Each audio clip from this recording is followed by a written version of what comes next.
I've been really sick for the last 4 days, and I was hoping that today I would feel better. But I got up this morning feeling the same like the last few days. So I decided to call my clients up and have to cancel their appointments. To be honest with you, as a nail tech, that's probably the hardest thing to do is call our client to let them know that they cannot get their nails done. Because we know how important their nails are to them. But it's not just the nails. It's just when they come see a nail tech, they feel happy, they feel satisfied. It's like their getaway from reality where they can just talk about anything they would like to talk about. So as myself, a nail tech, I want to deliver that.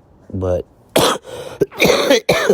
but today, I'm just not feeling good. But I'm just blessed the fact that clients who are loyal to us, nail tech, willing to understand the fact that, hey, we have our down days. And when we do have those down days, we just hope that you understand and appreciate the things that we have done for you and continue to support us. Thank you very much, guys. I'm back in bed resting now.